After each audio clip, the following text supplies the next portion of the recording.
아침을 시작하는 슬기로운 방법. 오늘 내게 이로운 뉴스.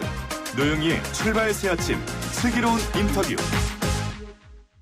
네, 대한민국만큼 집에 민감한 나라가 또 있을까 이런 생각이 드는데요. 여당에서는요, 주택임대차보호법 개정안을 잇따라서 발의를 하고 있습니다. 정부가 임대차 3법 개정을 추진하고 있기 때문인데요. 법안이 통과되면 상당히 많은 주거 문화의 변화가 있지 않을까 생각이 드는데요. 우선 전월세 무한 연장법을 발의한 박주민 더불어민주당 의원과 함께 자세한 얘기를 나눠보도록 하겠습니다. 의원님 안녕하세요. 예, 안녕하십니까. 네, 저희가 당선되시고 처음인가요? 네. 하여튼 뭐 늦게라도 다시 축하드리고요. 그 현행법상 주택 임대차 계약 기간은 2년 아니겠습니까? 맞습니다. 예. 그런데 지금 의원님께서는 임대차 계약 기간을 뭐 4년, 8년 이렇게 정해놓지 않고 세입자가 원하면 계속해서 연장이 가능하도록 하는 그런 무한정 연장 가능 법안을 만들었다. 이거 아니겠어요? 네, 갱신 청구권을 보장해주고 갱신 청구권을 행사하는 횟수에 제한이 없는 그런 체계입니다. 예. 근데 이렇게 되면 지금 현재 우리 계약자의 원칙이라든가 민법이 기본적으로 생각하고 있는 그 당사자주 이런 것들이 조금 안 맞는다 이런 얘기가 있을 것 같은데요. 네, 뭐 갱신 청구권 행사 횟수에 제한은 없지만요. 임대인이 그 갱신 청구를 받았을 때 갱신에 대해서 거절할 수 있는 사유들을 규정해 놨고요. 그렇기 때문에 그 갱신이 항상 계속 된다. 이렇게 또 보기만은 어려운 게 또 제 법입니다. 예. 거절할 수 있는 사유가 있습니까? 네, 예를 들어서 차임을 네.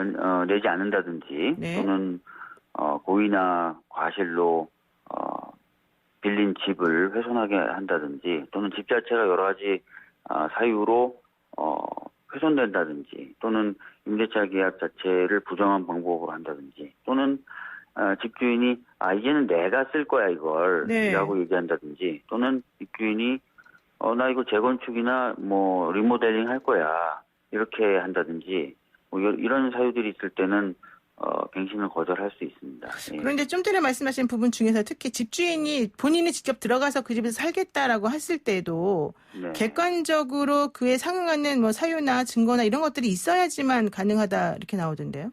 네, 뭐 그 본인이 이제 살 거다라고 했으면은 진짜 좀 사셔야 되겠죠. 그래서 그런 규정들 두고 있습니다. 예.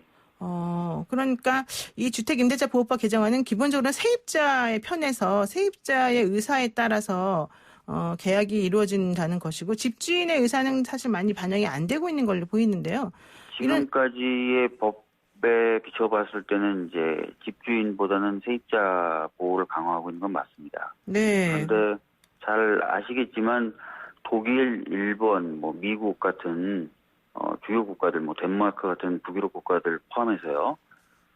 임대차의 경우에 기간의 정함이 없이 임대차 계약하는 것이 원칙이고요. 그래서 어떻게 보면은 다른 이제 선진국의 입법례와 비슷한 그런 방향의 입법 체계다 이렇게 좀 생각해 주시면 좋을 것 같습니다.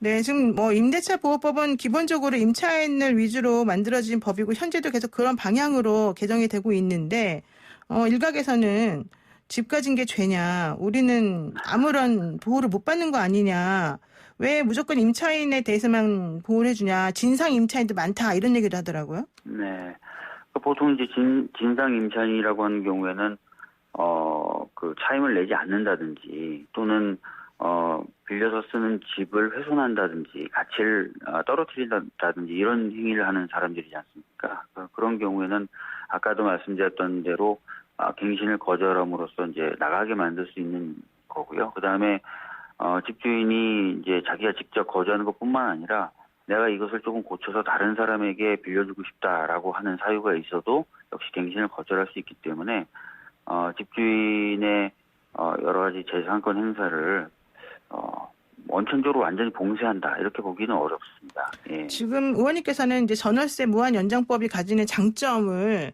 좀 주로 설명하고 계시는데 혹시 이것 때문에 어떤 부작용이나 문제점은 없을까요? 많은 분들이 이제 걱정을 하시는 부분이 이렇게 되면은 이 법 시행 단계에서 굉장히 전월세 가격이 상승하면서 그 시장이 교란되는 것 아니냐라는 말씀을 많이 해주십니다. 네. 저희들이 근데 그 과거의 사례 그리고 앞으로에 있을 일에 대한 시뮬레이션 등을 통해서 봤을 때 꼭 그렇지만은 않다라는 그 생각을 좀 가지게 됐는데요. 우선 아시다시피 1989년에 주택임대차보호법상 주택임대차 계약 보호 기간이 1년에서 2년으로 연장되지 않습니까?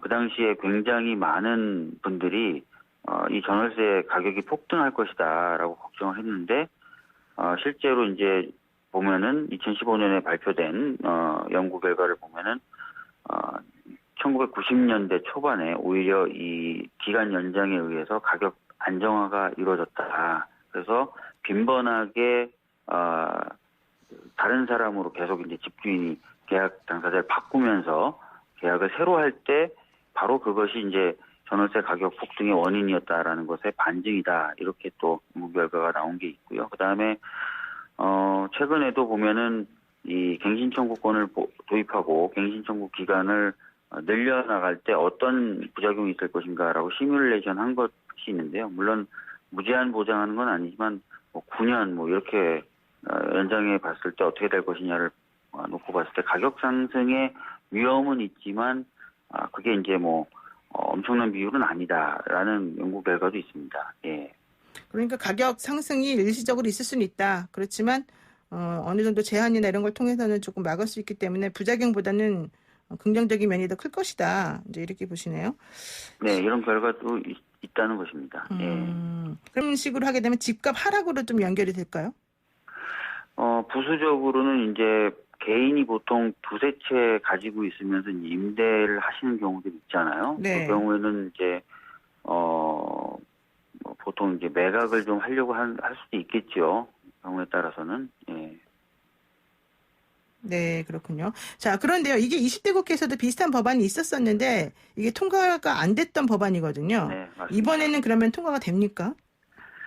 글쎄요. 그 20대 국회 때도 말씀하신 대로 이와 비슷한 법안을 발의했었고 오히려 이번 법안보다는 계약갱신 거절 사유가 더 좁아서 네. 임차인 보호 측면에서는 더 강한 법이었는데 제대로 논의는 안 됐습니다. 근데 이번에 또 법안을 발의했는데 20대 때보다는 좀 더 활발한 논의가 있을 거라고 생각하고요. 네. 통과를 위해서 좀 많은 노력을 기울이겠다는 말씀드리겠습니다. 법사위원장을 민주당이 가져가게 되면 좀 통과 가능성이 높아지고 통합당이 가져가면 좀 떨어지고 이러는 거 아닌가 생각이 들기도 하는데요. 자, 여기서 이제 가장 중요한 지적이 있습니다. 이거 너무 재산권을 침해하는 거 아니냐 이런 지적은 어떻게 보세요? 아까도 말씀드렸지만 우선 해외 그 다른 나라들은 대부분 기간에 정하면 임대차 계약을 원칙으로 하고 거기다 더해서 임대료 상승 폭도 제한하는 규정들을 같이 갖고 있습니다. 그래서 주거 안정을 많이 이제 노력을 하는데요. 그것은 이제 거시적인 경제적인 측면에서도 주거 비용으로 많은 사람들이 돈을 쓰다 보면은 소비력이 저하된다든지 또는 사람들의 대부분이 노후 생활을 설계하는데도 어려움이 있다든지 또는 자녀 교육이나 이런 데 부분에서도 문제가 생길 수 있어서 그런 이제 정책을 취하고 있는 거고요. 그리고 또 하나 아까도 말씀드렸던 것처럼 지금 제 법이 차임 상승도 보장하고 그 다음에 여러 가지 사유에 있어서는 갱신을 거절할 수도 있고 하기 때문에 재산권을 좀 제한하는 측면은 있어도 재산권을 침해하는 것이다라고까지 보기는 어렵지 않나 이렇게 생각합니다. 근데 지금 이제 말씀하신 외국 사례 같은 경우에는 월세 제도가 있고 전세 제도가 없기 때문에 그게 가능한 거다 이런 얘기가 있고요. 우리나라 같이 전세 제도가 있는 나라에서는 오히려 이건 좀 맞지 않는다 이런 얘기도 있더라고요. 아시다시피 최근에 우리나라도 전세 금리가 하락하면서 전세가 빠른 속도로 월세로 전환되고 있는 상황입니다. 그리고 월세로 전환되면서 보증금의 경우에 이제 이자율 정도가 월세로 좀 가산되는 형태로 전환돼야 되는데 그게 아니라 그 이자율보다 훨씬 더 높은 액수가 월세로 전환되면서 오히려 이제 좀 부작용이 나타나고 있다는 평가도 있거든요. 그래서 그런 부분을 좀 차단하기 위한 법이다 이렇게도 보실 수 있을 것 같습니다. 네. 자, 이제 다른 정치 현안에 대해서도 좀 여쭤보겠습니다. 네. 요즘 여야 인사들의 가장 또 핫 이슈가 기본소득 아니겠습니까? 박주민 의원도 기본소득을 주제로 토론회 여실 거라고 들었는데 일단 기본소득에 대해서 찬성이신가요? 아니면 반대이신가요? 저는 기본소득은 논의를 해볼 만한 제도다라고 생각을 하고 있습니다. 네. 그렇지만 사실 기본소득이라는 것이 지금까지 저희들이 해왔던 여러 복지제도와는 궤를 달리하는 부분이 있고 네. 재정을 어떻게 마련하느냐 또 대상을 어떻게 선정하느냐 등등의 많은 이슈가 있어서 바로 뭐 이것을 추진해야 된다라고까지 말씀드리기는 어렵고요. 그렇지만 아까도 말씀드렸던 것처럼 고민과 논의를 좀 해보자 이런 것은 필요하다라고 생각하고 있습니다. 예. 이게 사실은 도입이 된다면은 패러다임을 완전히 바꾸는 거기 때문에 우리나라 지금 현재 현실하고 좀 맞지 않는 것 같다. 이와 같은 기본소득을 줄 수 있는 인프라가 구성이 돼야 되는데 지금 재원 마련도 아무것도 안 돼 있고 그냥 말로만 떠드는 건 아무 의미가 없다. 이런 비난하는 분들이 있습니다. 이건 어떻게 보세요? 그러니까요. 뭐 이게 이제 나름대로 그 긍정성을 가지고 있지만 방금 말씀하신 대로 뭐 지금까지 해왔던 우리나라의 제도와 다르다. 뭐 재원은 어떻게 마련할 것이냐 등등의 논란이 있죠. 그래서 저는 이렇게 생각하는 겁니다. 여러 가지 뭐 어려운 점이나 여러 가지 해결 안 된 부분이 있다. 그러니까 아예 논의를 하지 말자. 이건 아니라는 거죠. 아까도 말씀드렸던 것처럼 많은 학자들이 이게 굉장히 좋은 제도고 이런 쪽으로 가야 된다고 얘기하고 있는 만큼 논의는 해볼 수 있지 않습니까? 네. 그래서 어떤 그 부족한 부분을 메울 수 있는지를 한번 보는 거는 좀 필요하다고 생각합니다. 예. 그리고요, 사실 이제 두 가지가 있을 것 같아요. 박원순 시장을 위시로 해서 기본소득보다는 전국민 고용보험이 우선돼야 된다, 뭐 이런 의견 주시는 여당 쪽의 입장도 있고요. 또 네. 야당 쪽에서는 보수가 생각하는 그런 기본소득하고 진보가 생각하는 기본소득의 개념이 조금 다르다, 뭐 이런 얘기가 있더라고요. 네. 어떻게 다른가요? 예. 아시다시피 이제 박원순 시장님이나 다른 이제 또 많은 분들이 기본소득보다는 오히려 좀 경제적 어려움에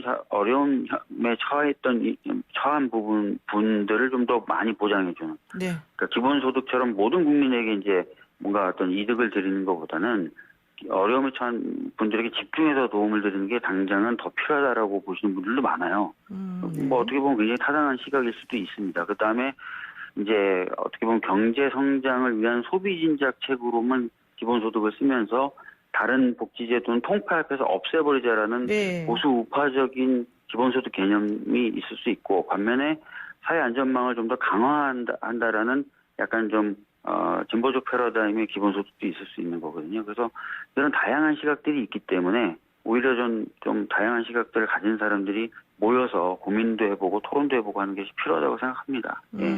일단은 뭐 여야를 떠나서 기본소득에 대한 논의를 먼저 한번 다 이렇게 멍석 깔아놓고 한번 해보고 좀 만들어 나가자 이거군요. 이제는 좀 뭔가 사회적 이슈가 있거나 그러면 다 모여가지고 좀 대화도 좀 하고 네, 대화하고. 토론도 좀 하고 그랬으면 좋겠습니다. 네. 사실 우리가 좀 토론이 좀 잘 안 되긴 하죠. 네. 자, 그리고 통합당 주호영 원내대표가 공수처장 추천권을 달라 이렇게 얘기하고 있습니다. 이거 어떻게 보세요? 뭐 이 역시도 아마 노영 변호사님도 잘 아실 겁니다. 이번에 통과된 공수처법은요. 네. 공수처장 후보 추천위원회가 7명으로 구성되는데 그 7명 중에 2명을 야당에서 추천하게 되어 있고 그렇죠. 예, 7명 중에 또 6명 이상이 찬성하는 사람만이 후보가 될 수 있습니다. 그래서 네. 결과적으로 야당이 비토권을 가지고 있어요. 네네. 네, 그렇기 때문에 야당이 걱정하는 정치적 중립성의 문제는 저는 충분히 해소가 됐다고 생각을 합니다. 그러니까 공수처장 추천권 달라는 거는 무리다? 그렇죠. 왜냐하면 공수처장은 여당 공수처장이라는 사람은 여당 사람도 아니고 야당 사람도 아니어야 된다고 저는 생각하거든요. 아, 네. 네, 그래서 뭐 후보 추천위원회 구성도 그렇게 짜고 야당에게 비토권도 주고 한 게 그런 이념에 따른 것인데 네. 지금 조호영 원내대표가 얘기하는 것은 그런 이념과는 달리 야당 사람이 돼야 된다는 거지 않습니까? 예, 야당이 추천하는 사람이. 예, 그러면 이거는 독립성하고는 다른 얘기가 되는 거죠. 네. 하나만 마지막으로 여쭐게요. 그 국회 상임위 위원 정수규칙 개정안이 이제 처리가 됐습니다만은 결과적으로 위원장 자리가 지금 정리가 안 돼가지고 아직까지 합의가 안 됐지 않습니까? 네. 민주당 12일까지 이게 안 되면 그냥 단독으로 18개 다 가져올 수도 있다. 이런 얘기 들리던데 가능할까요? 저희들이 이제 그런 이야기들 해왔습니다만, 뭐, 아마도 18개 다 갖고 온다, 이렇게, 다 진짜 진심으로 막 생각하시는 분들, 협상용이었을 때 그러면 그 말은. 예, 근데 이제 너무나 저쪽이 계속해서, 법대로 하는 것이라든지 이런 부분에 대해서, 나서지 않기 때문에 이제 그런 건데, 두고 봐야 되겠죠. 끝까지 저희들이 노력을 하고 있으니까요. 네. 앞으로 어떻게 될지 봐야 되겠네요, 정말로. 네. 예, 오늘 말씀 여기까지 듣겠습니다. 고맙습니다. 예, 감사합니다. 네, 지금까지 박주민 더불어민주당 최고위원이었습니다.